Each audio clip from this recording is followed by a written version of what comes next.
Ladies and gentlemen, welcome to the latest episode of Games Up. I am your host, as ever, Mr. Cameron McCullough-Keeble, and I'm joined by the one and only Mr. Peter Clark. Hello again. And the other one and only Mr. Lawrence Titley. As always. Now, you may notice that we're doing things a little bit differently this time around. We usually do a news segment, but we're recording this a little early, so we don't have time to do the news, because we'd have to be predicting it, which we still need to put on the topic list. Predicting the future. Yes. Predicting the future. So we're just going to get straight down to our topic of the week. And this week, the topic of the week will be... if you could meet anyone in the games industry, if you could spend a day with them, you can spend a day with a group of them, in fact, or different days, depending on, your calendar availability. Who would you like to meet? So, somebody go first. Me, I would mainly like to hang out with some of the voice actors. Like Troy Baker, David Hayter, Northern North. Would they all have to rhyme with Acre?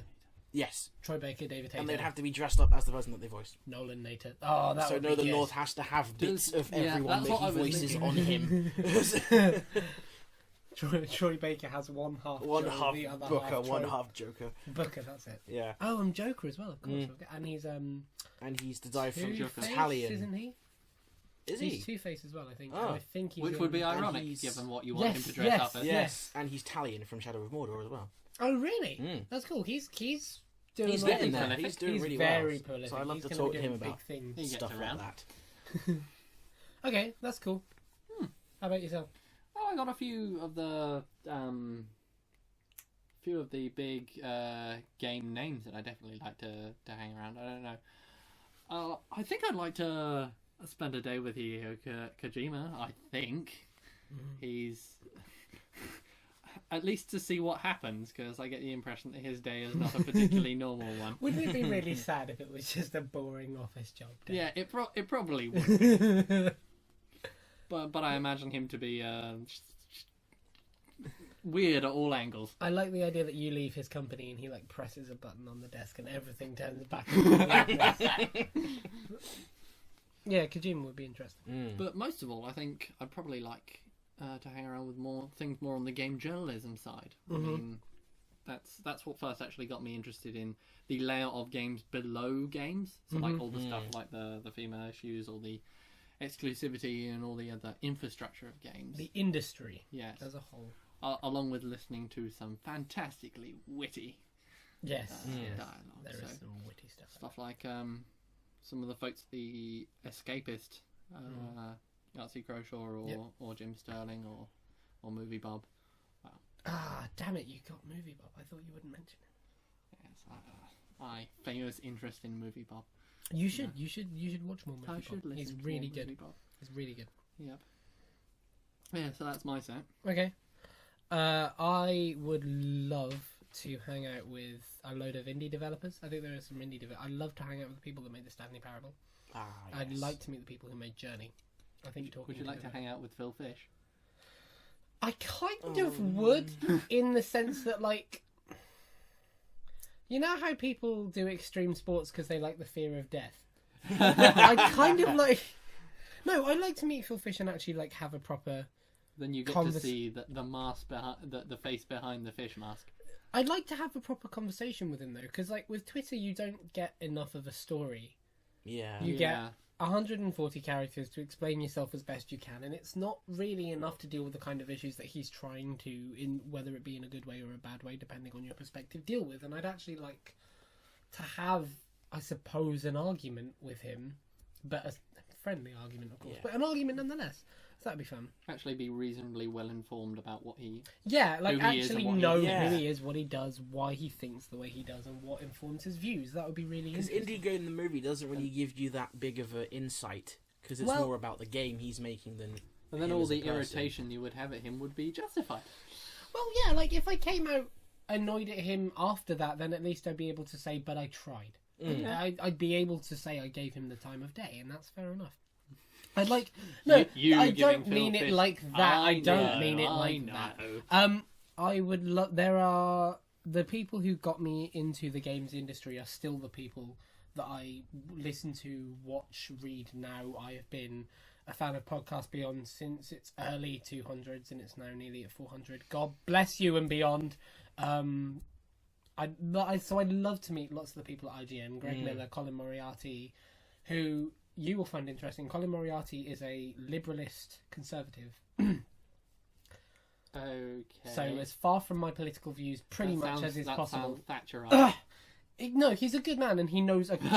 I love how those... Anyway. He's a good man and he knows... He's a really interesting guy, majored in history, very clever. I'd really love to have a conversation with him. So, he's Greg... also a master criminal.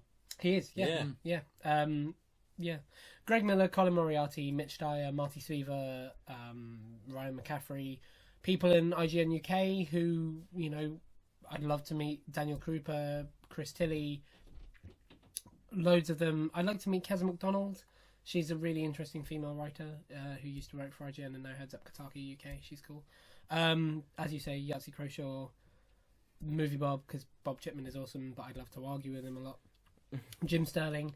And then, in the actual video game side of things, as well as the indie developers, the people who make Batman, I'd love to meet... I can't remember what his name is for the love of me, but I think it's Seth something. But the people at Rocksteady in general, I'd love to meet. They're cool. I'd love to meet the two guys at the head of Rockstar, because they are famously known to be quite reclusive and known to not talk a lot about video games. And I think that the amount of evolution they have seen in the industry to the point where they must be planning games now that we don't even know about, and I'd really love to see what their perspective on things were. And I'd quite like to spend a day with people who head up consoles as well. Shuhei Yoshida would be really interesting to talk to. I've listened to him on Podcast Beyonds and things before, and he's a good, honest man. He is a people-minded person, which is cool. Phil Spencer, be really cool to talk to. Major Nelson, maybe, but I'm more a fan of Spencer than Nelson. I guess that's it, I suppose. But I think I'd really like to talk to as many video game studios as possible. This is starting to sound like it'd be like, if you were doing this in one day, it'd be a speed dating This would suck. But I guess I'd like to talk to as many studios as possible, because I'd have different questions to ask somebody like Rocksteady than From Software. They'd just be different conversations, and I'd really like to have as many of them as possible. So yeah, and hopefully one day we will, perhaps. That's a dream. That is a dream. Who's gonna do an indie game? Me. You're doing an indie game? I am. Let's hear about Tell us about the indie game. The indie game of this week is the Kerbal Space Program. Very nice. Very, very well known in terms of indie games, as it came out yonks ago, I think. It's still good. Well good. In its own blood. It's still well popular. You're in the Kerbal Space Program. You have a little man called a Kerbal. Awesome. Imagine a beige-coloured minion from Despicable Me, but with the 2 eyes. Right. Your objective is to build your Kerbal a craft. Right. And with your craft, you should get him into space. Nice. But it's amazing, because the amount of stuff Kerbal gives you. Like, if you want wings, you can have wings. They probably won't do anything, but you have wings. You have multiple giant cylindrical fuel containers, booster rockets, other booster rockets. JATOs and ramjets. Do they come under the headings booster rockets and other booster rockets? Yes. That's awesome. And it's just, you just create your Booster zany rockets. magical craft and just try and get into the big black. Nice. But it also gets you thinking, because you kind of think, well, what happens when I get into space? Have I got enough fuel to get back down? Can I travel do you around have to a think bit? about that kind of bit as well? Yeah, because if you go straight up, you're just going to end up coming right back It's down gonna come again back when down? your fuel runs out. Yeah, and you got to. So you got to get into because orbit. once you've launched it, you can control it. Oh, really? That's Yeah. cool. You've got your steering and your wobbly wobblies and all that, and then Your wobbly wobblies. Is yeah, that the because technical language? yeah, that's the technical one. Because most of the people I've played can't kind of get their craft into space. Right. Okay. They get to about the top. What's the top bit called, Loz? Before you actually reach space. The stratosphere. The stratosphere, and then they just sort of poodle back down. But it's really good to get the whole technical side of, is this craft going to get there? And once it gets there, what am I going to do? So what kind of interface does it have? Because how do you build the craft? It's more Is it just you sort of have your basic skeleton, then you go into another menu on the left side with all your bits and pieces, and you just click Right. and click, Okay, drop, cool. drag and click and drag and click. Yeah, sort So of it's like not that. like drop. a third person you're building. No, the you're thing. not building it, It's it's- a management menu yeah, kind of thing. and then- Okay, cool. Once you click your launch button, and then you use the I think it's WASD to move, and then you've got your accelerate and braking and Yeah. all that good stuff. I have a number of physics friends who Yeah. a lot of the basics of astronomy were taught to them by Kerbal Space Program. Nice. See, And it's just sorry. no, not at all. Go for it. Because the amount you can literally make the most unflyable thing possible. Just load it on with fuel and boosters, but you can get there. Right. And it's just a fun game to create the most unimaginative or imaginative spaceship possible. So, Mr. Lawrence, as a physicist, Yes. as a scientician person, Yeah. how have you seen the Kerbal Space? I myself have never played it, but I am under the impression it is widely touted as being fairly scientifically Really, sound. that's cool. It is. Actually, it's a brilliant place to start if you want to do orbits and if you're interested in that sort of I thing. might have to pick this up. This sounds really cool.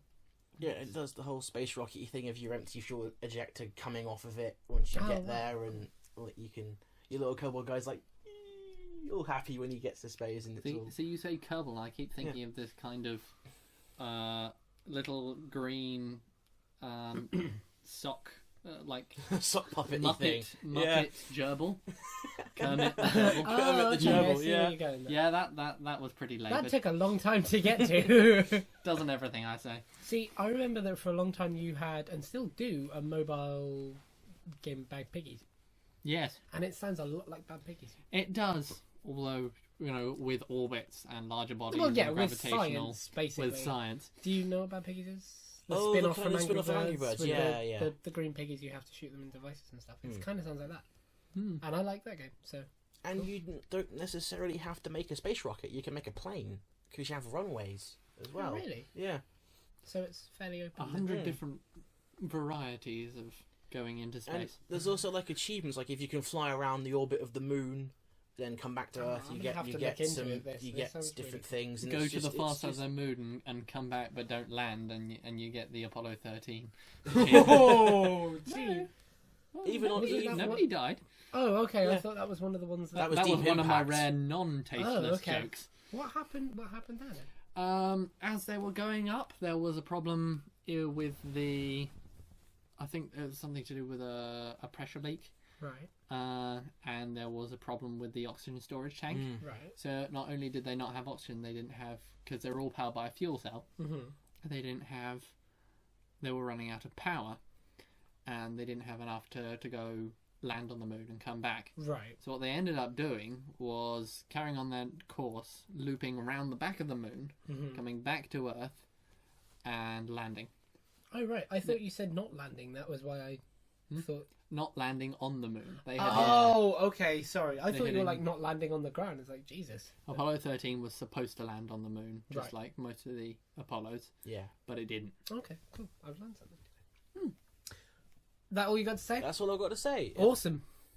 It's available on Steam. It is on Steam. I don't know how much, but it is on there. It's on Humble Bundle as well. Yeah. So you can pick it up there as well, which is good for charity and things. Cool. Yeah. And I think, ladies and gentlemen, once again, that has been the show. Much shorter than you expect, but that's what we're doing at the minute, and we'll be back soon. So, Mr. Pete, thank you very much. No problem. Mr. My pleasure. Lawrence. It's quite all right. And ladies and gentlemen, once again, I have been your host, Cameron, and we will see you next time. But for this week, the game's up.